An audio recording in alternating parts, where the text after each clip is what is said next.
Episode 5. அக்ஷயாவின் பெயிண்டிங்கில் இருந்த அர்த்தத்தை புரிந்து கொள்ள நடுவர்கள் ஆர்வமாக இருந்தார்கள். திரௌபதியோட கதையை மாத்திருக்கீங்கன்னு தெரியுது. இந்த பெயிண்டிங்கோடைய அர்த்தம் என்னன்னு எக்ஸ்பிளைன் பண்ண முடியுமா?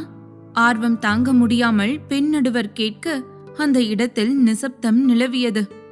துவபார யுகத்துல இது போல சில இளவரசிகளும் ராணிகளும் தற்காப்பு கலையில வாள்வீச்சு, அம்பு எறிதல், இப்படி நிறைய கலைகள்ல தேர்ச்சி பெற்றிருந்தாங்க. திரௌபதிக்கு இப்படிப்பட்ட போர்க்கலைகள் தெரியுமா அப்படிங்கறது கேள்விக்குறிதான்.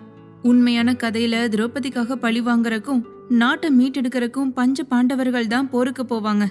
அதுக்கு பதிலா திரௌபதியும் வேலுநாச்சியா, ஜான்சிராணி மாதிரி தைரியமான பொண்ணா இருந்து அவங்களுக்கு ஏற்பட்ட மானபங்கத்தை அவங்களே பழி வாங்கின மாதிரி இருந்தா எப்படி இருக்கும்னு யோசிச்சேன்.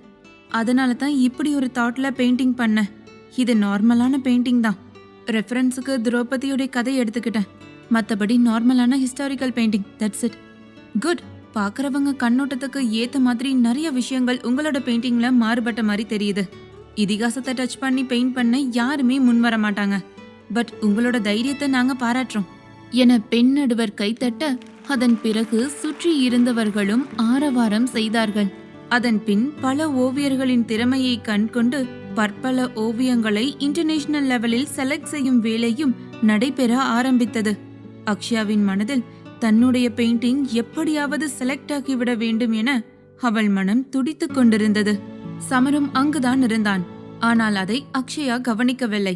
அப்பொழுது எதர்ச்சியாக சமரின் பார்வை அக்ஷயாவின் மீது படிந்தது. அக்ஷயாவின் முகத்தில் தெரிந்த பதட்டத்தையும் பதட்டத்தில் அவளுடைய கண்விழிகள் அங்கும் இங்கும் என்று அசையும் அழகையும் பார்த்தவனுக்கு இதழோரம் மெல்லிய சிரிப்பு வந்தது. அடுத்த கொஞ்ச நேரத்தில் செலக்டான ஓவியர்களின் பெயர்களை சொல்ல ஆரம்பித்தனர். அப்பா பிள்ளையாரப்பா, செய்யற தொழிலே தெய்வம்னு சொல்லுவாங்க. எப்படியாவது என்னோட பேரும் செலக்ட் ஆயிடணும். கண்களை இறுக்கமாக மூடி மனதிற்குள் அக்ஷயா வேண்டிக் கொண்டிருந்த நேரத்தில் அக்ஷயா என அவளின் பெயரும் சொல்லப்பட்டது. அப்பொழுதே வானத்திற்கும் பூமிக்கும் குதிக்காத நிலையில் கைகளை கோர்த்த நிலையில் கண்ணில் ஆனந்த கண்ணீர் பெருக அவள் நிற்க, அவளோடு சேர்ந்து இன்னும் ஒரு சிலரின் பெயர் சொல்லப்பட்டது. நேரம் கடக்க அக்ஷயா அவளின் வீட்டிற்கு கிளம்பும் நேரத்தில் அக்ஷயாவின் முன்னால் வந்து நின்றான் சமர். அவன் பேசுவதற்கு முன்னமே, நீங்க பண்ண உதவிக்கு நான் உங்களுக்கு தேங்க்ஸ் சொல்லுவேன்னு நினைக்கிறீங்களா? நிச்சயமா அது மட்டும் நடக்காது. முந்திக்கொண்டு அக்ஷயா சொல்லிய விதத்தில் சமருக்கு இதழ் புன்னகையை ஏற்படுத்தியது. நான் உன்கிட்ட தேங்க்ஸ் கேட்கறதுக்காக வரல. அப்புறம் ஆக்சுவலா உன்னோட பெயிண்டிங்ஸ்ல இருக்க பிளஸ் அண்ட் மைனஸை பத்தி சொல்லலாம் தான் வந்தேன். கையை கட்டி கொண்டு நின்றவன் இவ்வாறு சொல்லவும் பாவையின் இதழ்களோ கேலியாக வளைந்தது. நீங்க பெயிண்ட் பண்ண கான்செப்ட் எல்லாமே ஓகே தான். அண்ட் ஒரு பொண்ணை இவ்வளவு தைரியமா காட்டுறது வரவேற்கத்தக்க வேண்டிய ஒண்ணுதான். லாஜிக் கூட ஓகே தான். ஆனா நிறைய மிஸ்டேக் இருக்கு. ஓவியத்திலிருந்த குறைகளை நோட்டமிட்டு கொண்டே சமர் சொல்லிட அக்ஷயாவின் கோபத்திற்கு ஒரு எல்லையே இல்லாமல் ஆனது. நீங்க ஸ்போர்ட்ஸ் இன்வெஸ்டரா இருக்கலாம் அண்ட் நீங்க என்ன ரெக்கமெண்ட் கூட பண்ணிருக்கலாம். ஆனா அதுக்காக என்னோட பெயிண்டிங்ல குறை சொல்றதுக்கு உங்களுக்கு எந்த ஒரு ரைட்ஸும் இல்ல மிஸ்டர் சமர். விரல் நீட்டி எச்சரித்தவள் அங்கிருந்து சென்று விட்டாள். பொய்யான காரணத்தை ஏத்துக்கிற இந்த மனசுக்கு உண்மைய சொன்னா அதை ஏத்துக்கிறதுக்கான பக்குவம் கிடையாது என போகும் அவளை பார்த்து மனதிற்குள்ளேயே நினைத்து கொண்டான். மாலை நேரம் என்பதால் தங்கையை கல்லூரியிலிருந்து அழைத்து வர வேண்டும் என்பதற்காகவே ரூபினியின் கல்லூரியில் காத்திருந்தாள். அவளோ வந்ததுமே, அக்கா வின் பண்ணிட்டே இல்லையா என்னும் கேள்வியை தான் முதன்மையாக வைத்தாள்.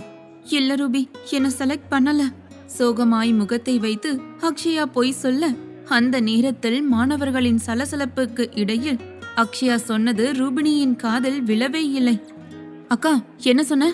சிறு சந்தேகத்துடன் ரூபினி கேட்கவும் இம்முறை பொய் சொல்ல அவளுக்கு மனமே வரவில்லை.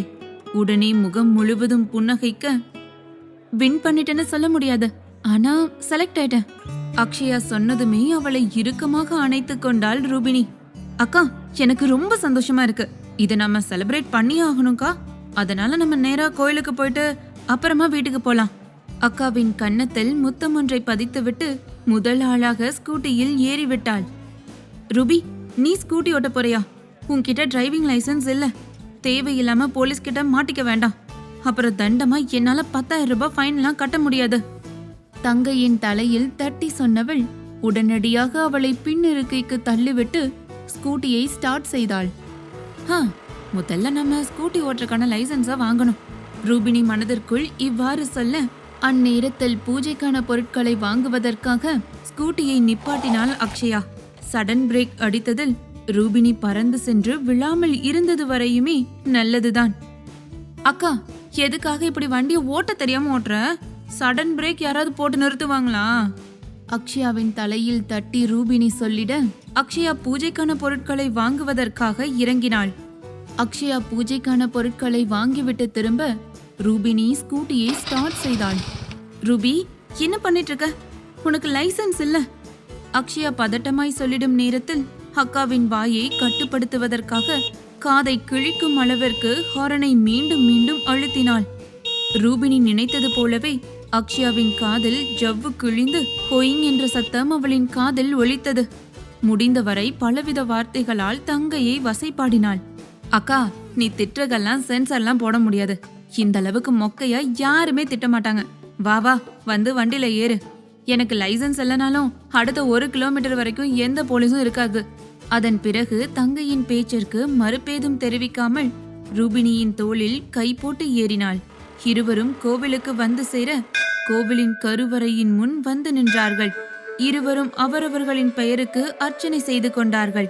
அர்ச்சனை முடிந்து கருவறையிலிருந்து வெளிவந்த ஐயர் அர்ச்சனை பூக்குடையை அவளிடம் நீட்டினார். அப்பொழுது, சத்த நில்லுங்கோ என சொல்லிவிட்டு ஐயர் மீண்டும் கருவறைக்குள் நுழைந்தார். அவர் வெளியே வரும் தருவாயில் அவரின் கையில் மாலை ஒன்று இருந்தது. அக்ஷயா, உன் மனசுக்கு ஏத்த மாதிரி எல்லாமே நல்லாவே நடக்கும். கூடிய சீக்கிரத்திலேயே நீ ஒரு நல்ல பெயிண்டரா வருவ. ஆசீர்வாதம் செய்து அவளிடம் சிவனுக்கு அணிவித்திருந்த மாலையை கொடுத்தார். ஐயரே, நான் பெயிண்டர் இல்ல, ஆர்டிஸ்ட். அவர் சொல்வதை இவள் திருத்தி கூறிட அதற்குள் ஐயர் கருவறைக்குள் சென்று விட்டார். அக்கா, பெயிண்டரும் ஆர்டிஸ்டும் ஒண்ணுதான்க்கா. நீ திருத்தி சொன்னது ஐயரோட காதுல விழுந்திருக்காது. வா போலாம், நேரம் ஆயிடுச்சு. வீட்டுக்கு போறக்குள்ள இருட்டிருங்கா. அக்ஷயாவை இழுக்காத குறையாக இழுத்து கொண்டு சென்றாள்.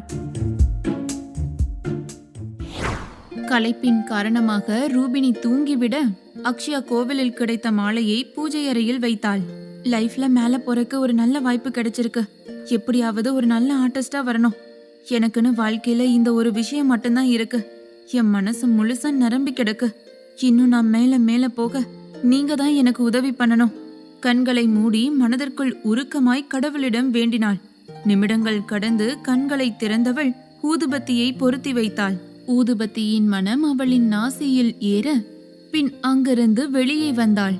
ஜன்னல் வழியாக இரவின் அழகை பார்த்தவளுக்கு இரவின் ரம்யம் கொள்ளை அழகாக காட்சி தந்தது.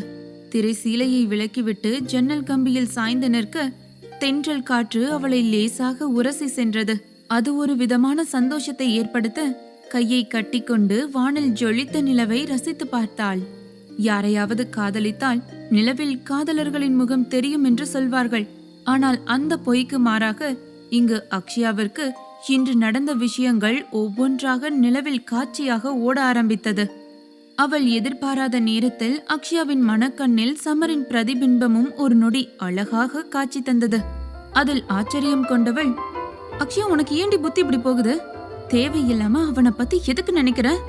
உள்ளங்கையில் முகத்தை புதைத்து தனக்கென முணுமுணுத்தவள், எவ்வளவு தைரியம் இருந்தா என்னோட பெயிண்டிங்கே அவன் குறை சொல்லியிருப்பான். உள்ளுக்குள் சமரை நினைத்து வெம்பி போனாள்.